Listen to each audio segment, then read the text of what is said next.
Coming out now, Nora Burns in Make the Flyer First.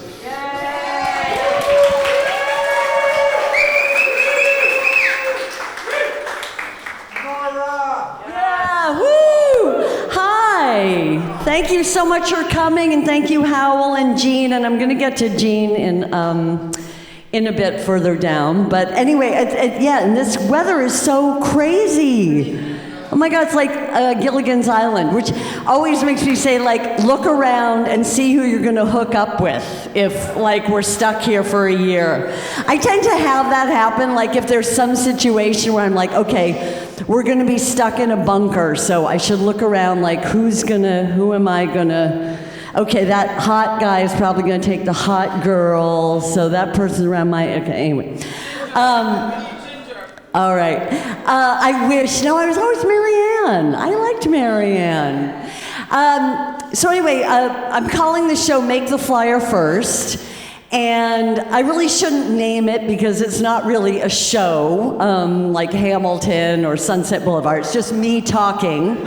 So what I should probably do is just what they do when, like, they find a body that they can't identify, and they call it Jane Doe or Baby M. So I should really probably just call this, like, Show Doe or Baby Show. But anyway, I named it in honor of Tom Murrin, who, yes, yay, Tom Murrin, who Howell just did a show of his work at their other gallery. And Tom was a wonderful friend and a performer and a writer. And one of Tom's mottos was, make the flyer first, which I always found really helpful. Like, you make the flyer, and then you have to come up with the show. So, I have all these friends who are like, they've been talking about these shows they want to do for 10 years. Not that we need any more shows. But I'm like, well, just make the flyer. So, anyway, so that's what I did. Now, for those of you who don't know me, I'm Nora, hi.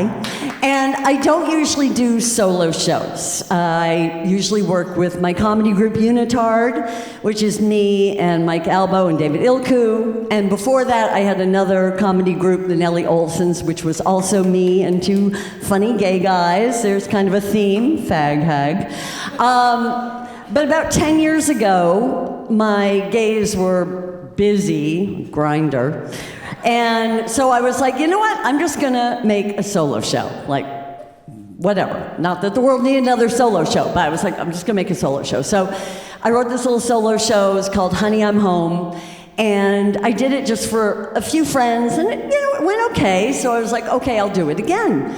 So more people came, and I was doing it, and it was going okay. And then I have this friend who would come to my shows, and he would always, like, sit there like this.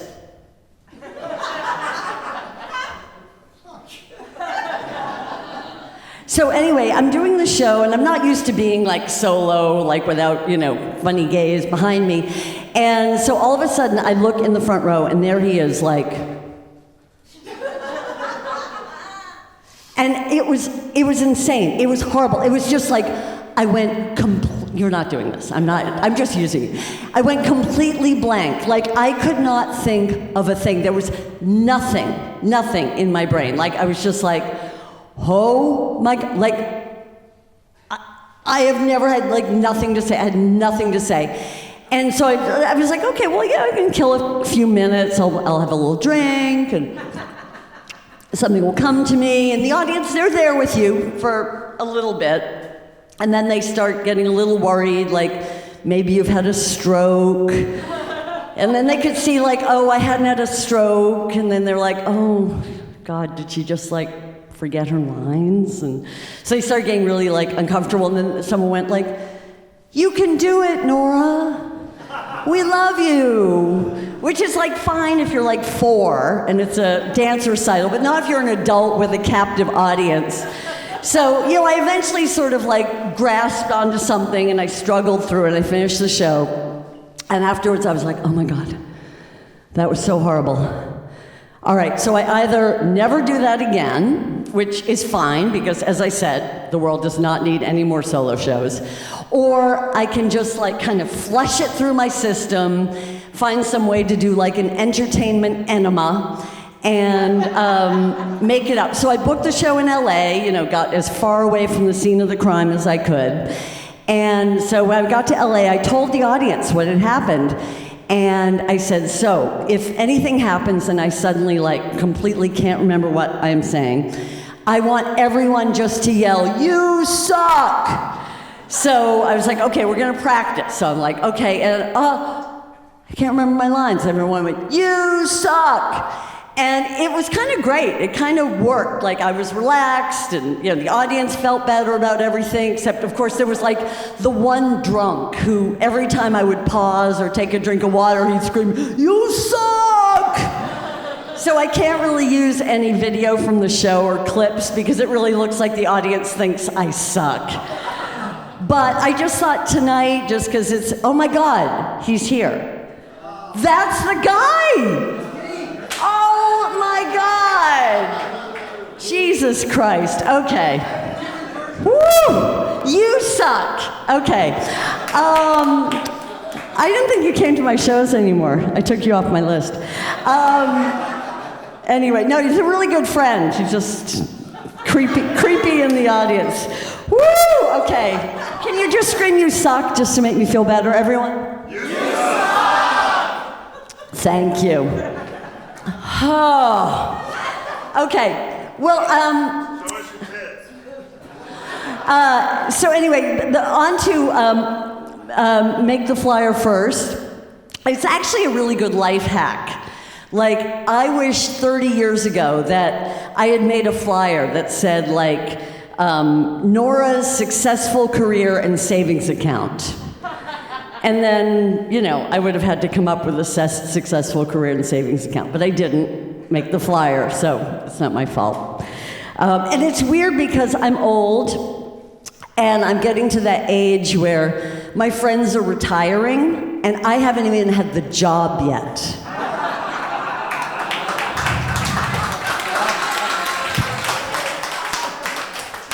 I think some of you in this room know what that's like. I don't even really know what I do.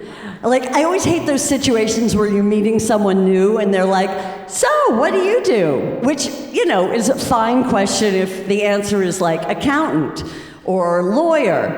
But I usually say performer or comedian, and then they're like, "Oh, would I have seen anything that you did?" And I'm like, "No, probably not." Which is for someone to ask you what you do, if you're a lawyer or an accountant, they're not supposed to know. But if you're supposedly a performer or a comedian and someone has to ask you what you do, it's not a really good sign. But so now what I do is I say I'm a New Yorker, because it's just kind of an umbrella term, performers probably in there, Because how many of us, didn't we all, a lot of us move here to kind of be famous in some way or another? For my generation, really the only person that worked out for was Madonna. I used to be so jealous of Madonna. I hated Madonna. Even though I don't dance and I don't sing, but I was just oh, goddamn Madonna. But now she's the 65-year-old with a BBL and a grill, and I'm like, that's okay. We're good. We're good.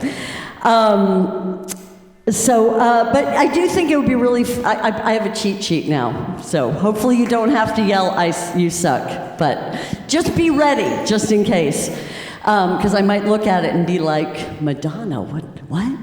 But I do think it'd be really fun to be famous.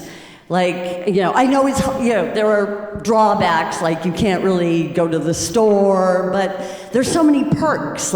You get all this free stuff, so you don't even, have to go to the store. And you can make people so happy by doing, nothing. You just go "Oh my God, I love your scarf." And then that person is like, "Oh my God, Julia Roberts likes my scarf." And then they'll get home and they'll be like, "Julia Roberts said she liked my scarf." And every time they're out, they'll be like, "This is the scarf that Julia Roberts liked." And they will never get rid of that scarf. And, I had so much fun trying to decide which celebrity I was going to be just then. I was like, should I be Meryl Streep or Jennifer Aniston? I just knew I couldn't be Cate Blanchett or Nicole Kidman because I can't do an Australian accent.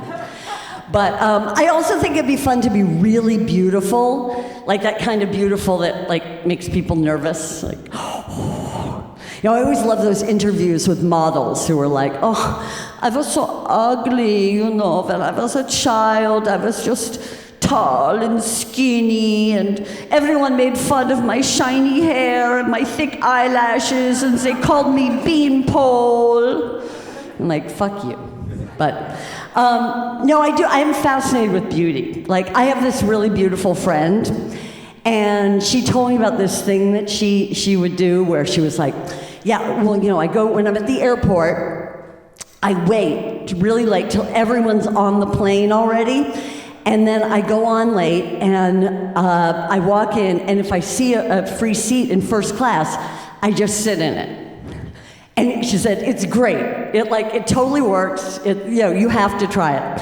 So I was visiting her in LA, and she dropped me off at the airport, and she's like, remember, do that thing, you just go on the plane late, and you see a seat in first class, you just sit in it like that's your seat. So I was like, okay, all right, I'll try that. So she dropped me off at the airport, and I waited. I would let everyone go on the plane, and I walk on, and I see a seat in first class, and I just sit in it. I take out my magazine. It was the 90s. We still read magazines.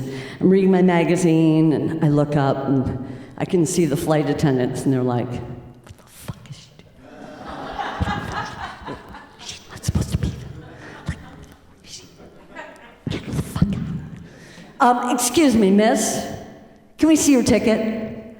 And then they marched me to the back of the plane, in front of everyone. Everyone was seated. They were like, don't ever try that again. You're not pretty enough. You know how people think it's really nice to tell you look like a celebrity? But it really depends on the celebrity. I never get, oh my God, did anyone ever tell you look like Kate Winslet? Zoe Kravitz. Oh no, oh my God. I get Ann Coulter, Sarah Jessica Parker, and Celine Dion. That's the big one, Celine Dion. I mean, tell me I sing like Celine Dion. I don't, but tell me I do. But don't tell me I look like Celine Dion. That's not a compliment. And, I actually get a little bitter because my mother she's really beautiful, and she looks like Mia Farrow. But my dad looks like Woody Allen. And guess who I look like? I look just like my dad. I know. And this is a fact, this is a scientific fact that no one talks about, but the oldest girl looks like the dad. Now just think about all the families that you know, the oldest girl looks like the dad. I can look at a picture of grown children with their parents and tell you who the oldest girl is. Now the oldest boy usually looks like the mom, and then after that, all bets are off. But anyway, yes, it's daughters do look like the dad. So I'm gonna have a little water. You can just yell, "You suck!" Just. Oh, we love you! Thank you. So now, I mean, I know, it sounds weird. I would love to have been beautiful. That's okay. You suck. But I know. But it's all, I find it's all relative and regional. I'm probably an Appalachian 8 or a South Dakota 7, but I'm a New York City 4. But that's okay, that's okay. As Barbara Stanwyck famously said, the best thing about never having been beautiful is you don't have to worry about losing your looks. And it's actually true because these people I know who, when we were all in our 20s, they were so pretty, and I looked kind of like I do now. But over time, it's kind of equalized. Like, so we're, it used to be like that, and now it's more like that, or like that, yes, that too. But, so I may not be, like whatever, but one thing I do have, and I'm really glad about this, is I don't have depression. And I know you're like, oh, that's kind of weird, the show just got weird. But it's true, it's a thing. Like, some of the most creative, intelligent, beautiful, amazing people I know have depression, and it really, it sucks. So, yeah, it sucks. And so I feel very lucky that, I'm pretty happy. And I'm also not really dumb. So, it's it's a balance. You could be really happy and really dumb. But, I'm pretty happy and I'm not too dumb. So, it's not a marketable trait. But anyway, I'm glad about that. The one thing I do have is regret. I'm a regretter. I'm a woulda, coulda, shoulda-er. Except for my family, which I totally lucked out, but I didn't have anything to do with that. I have such regrets about career and money and real estate. And I know that all New Yorkers have real estate regrets. It's kind of like a requirement, oh my God, I could have had a loft in Soho for $50, but I did cocaine instead. I think the only person who does have real estate regret is Jean, right? Yeah, she has the most amazing loft. But, see, now I can't read this. You can shout out Rizak, right. Okay, so in addition to professional regret, I also have political regret, which, no! Oh my God, no, oh my God, I didn't even think of that would come off that way. No, it's regrets about things I don't have anything to even do with. I lie in bed awake at night just going why were there butterfly ballots in Florida? Or, why did Comey open that investigation? Or why didn't Ruth Bader Ginsburg retire? Or, why wasn't Biden just one term? Or why didn't Trump's mother have a miscarriage? I'm obsessively, and I know politics people are but I'm sorry, nowadays if people aren't talking about politics, I'm kind of not interested. It just, and it's not like I like it, it's just, it sucks, and but that's how, where we are right now, and I have no nuance anymore, not a Democrat, fuck you, didn't vote, fuck you, don't read the news, fuck you, fuck you, fuck you, and I'm so jealous. I wish I weren't so obsessed, and just I don't even know what to do about it, angry post on Facebook. And my Instagram feed used to be so much fun. It was squirrels and bad plastic surgery and funny videos about Hilaria Baldwin.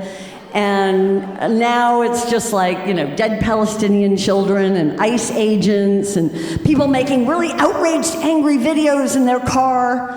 I don't know what that's about, the car thing. It's so not a New York thing. I guess the only time people will be in their cars is when they're waiting for alternate side of the street parking. But anyway, it's have you noticed that so many outraged videos are people in their cars? But anyway, I think we're, but yes, well, my final politic thing is that I was brought up in a liberal bastion with liberal parents. And we had a liberal Volvo with liberal bumper stickers, don't blame me, I'm from Massachusetts. And my parents always said, you can do anything you want, just don't vote Republican. So it's all right, I'm a crack addict, but I'm voting Democrat. They were okay, that's fine. So anyway, okay, well, I wanted to talk a little bit about Jean, Jean's art, which is so amazing here.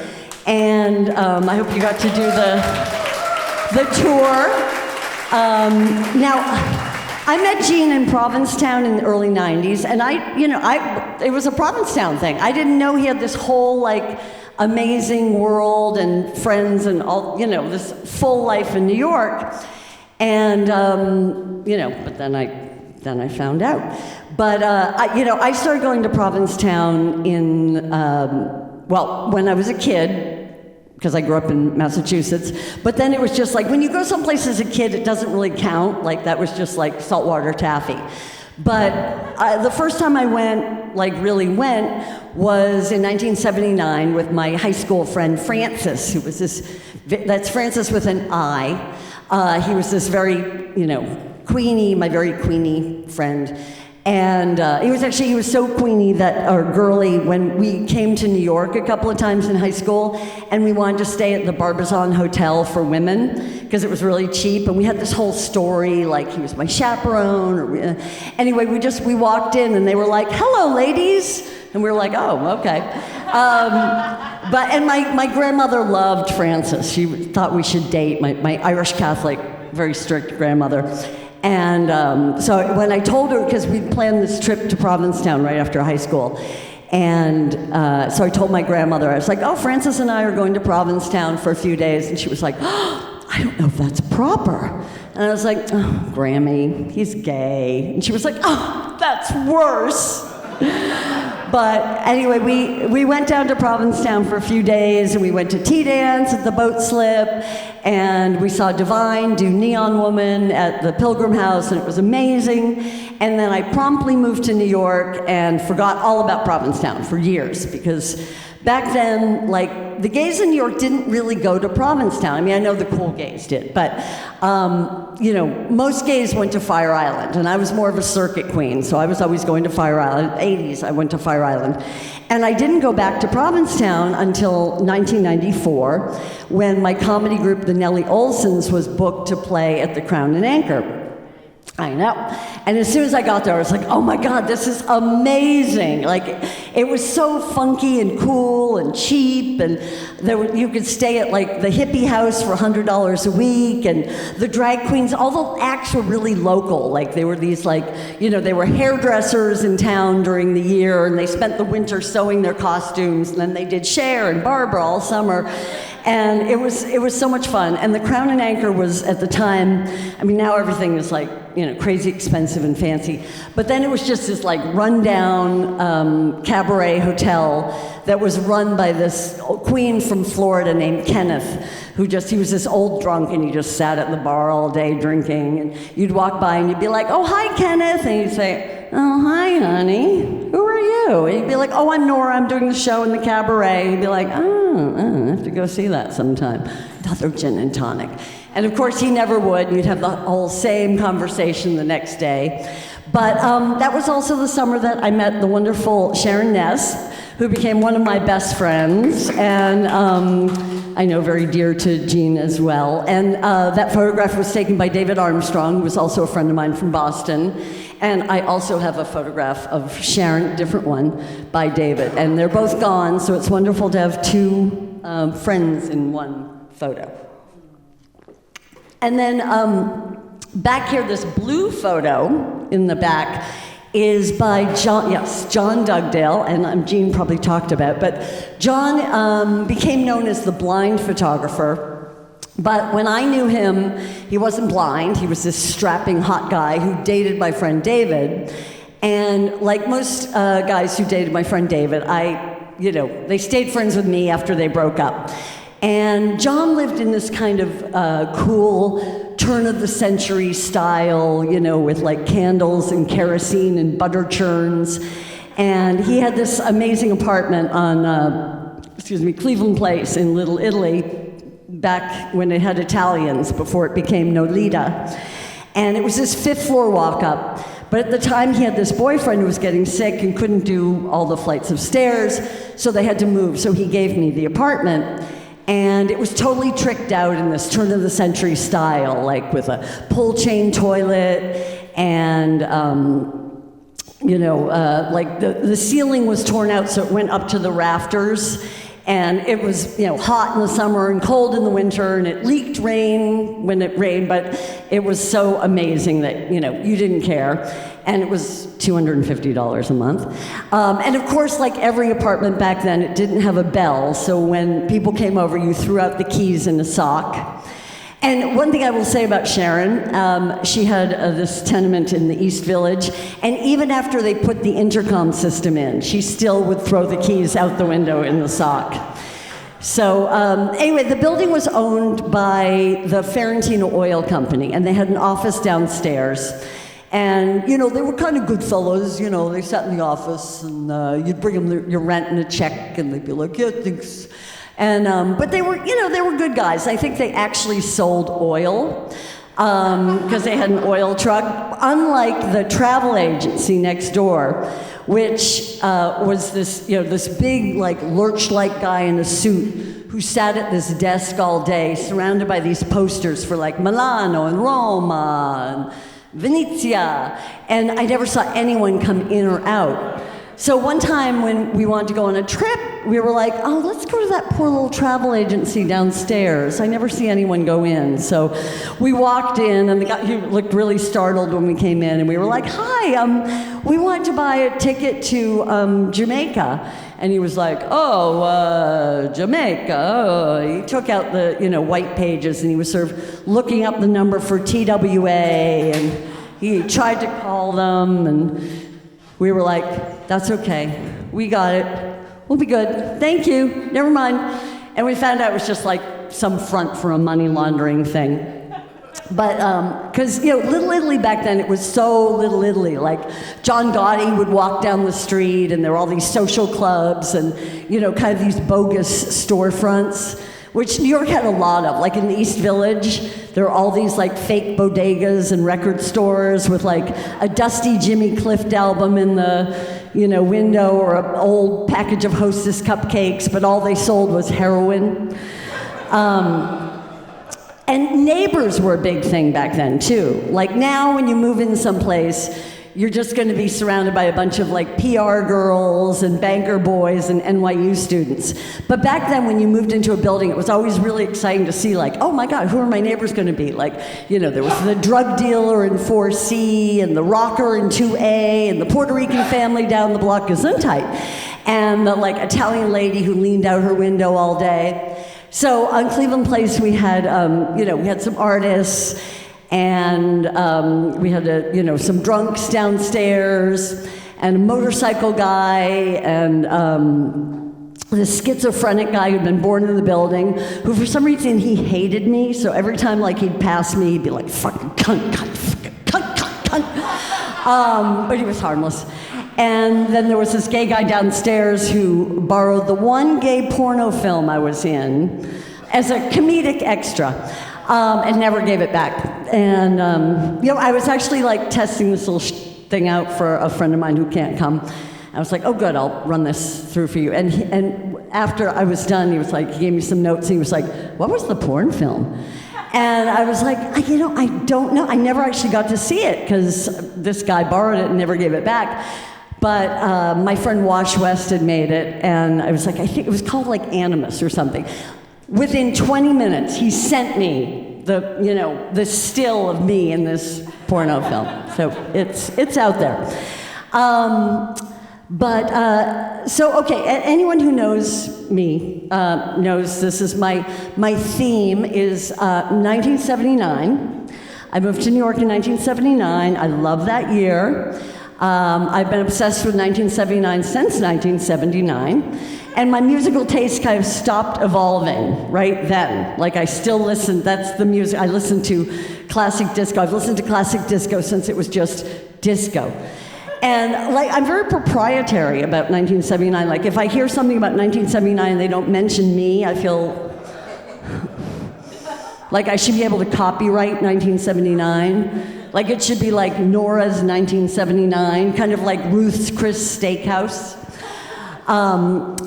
But I kept a journal for a couple of years, which is really good because I have no memory. No.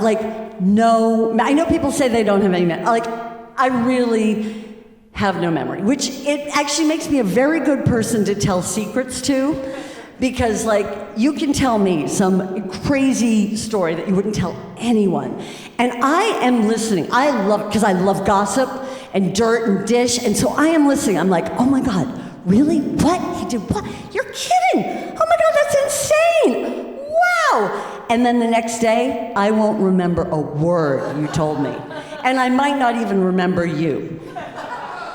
But anyway, so, I would be kind of worried that I had some kind of like early dementia, unfortunately not early anymore. But I've really always been that way. Like, I do remember this, like there was this one time in the 90s where I was talking to this guy, or this guy was talking to me, and I was doing that like, smiling and nodding thing that I'm really good at. Right, And then all of a sudden he was like, wait a minute.